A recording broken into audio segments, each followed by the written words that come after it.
The sound of war drums echoed through the hills. Dust kicked up in the distance.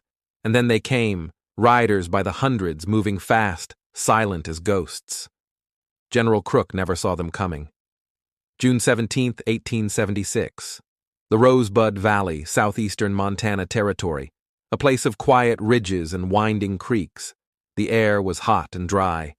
On this morning, General George Crook led a force of nearly 1,300 men, U.S. soldiers, scouts, and civilian volunteers, north through unfamiliar land. They were part of a larger campaign meant to trap the Lakota Sioux and Northern Cheyenne, who had refused to return to their reservations. Crook's orders were simple: find and subdue the native forces before they could regroup. But what he didn't know, what no one knew, was that those forces were already watching him, and they weren't planning to run. At dawn, the camp began to stir. The soldiers had just finished breakfast when the first bullets cracked through the morning. Out of the tree line, hundreds of warriors charged, on horseback, armed with rifles, bows, and hatchets. They moved fast, weaving through the sagebrush, screaming war cries that seemed to rise out of the earth itself. Among them were leaders like Crazy Horse, Two Moon, and White Bull, warriors of the Lakota and Cheyenne, hardened from years of broken treaties and betrayal. This wasn't a random skirmish, it was a planned attack, and it worked. Crook's forces scattered. Soldiers scrambled for their rifles, some without boots, others half-dressed. The pack train was immediately targeted. Mules were shot, supplies destroyed. The attackers moved with terrifying precision, cutting through the lines and retreating, only to strike again from a new angle. By mid-morning, Crook had formed a defensive line along the high ridges. His Shoshone and Crow scouts fought ferociously, holding the flanks, countercharging, dragging wounded soldiers to cover. One scout, known only as Buffalo Chips, rode straight into enemy fire to rescue a pinned-down cavalryman. Another scout, a Crow named Swordbearer, took a bullet in the leg and kept fighting. But the warriors just kept coming.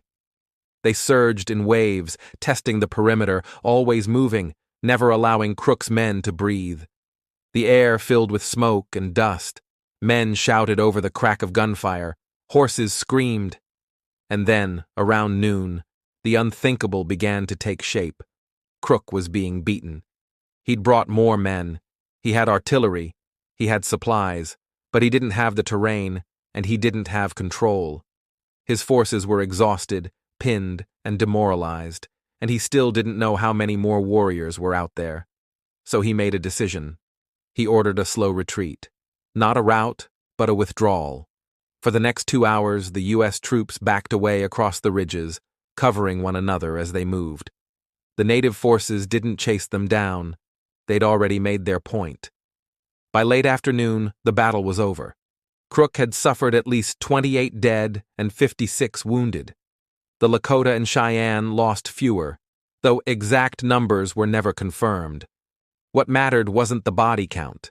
It was the message. The tribes were not broken. Not yet. Not this summer.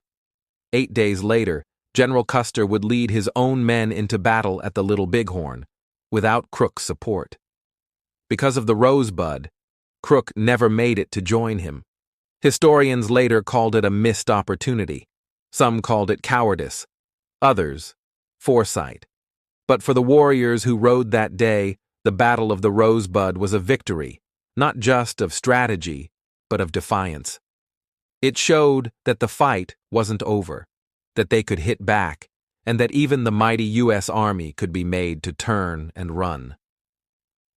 Today, the valley is quiet again. There are no monuments, no tourists, no reenactments, just the wind, the grass, and the memory of one of the largest and most overlooked battles of the Indian Wars. Thank you for listening to Deserted Trails. Subscribe for more forgotten stories from the old frontier.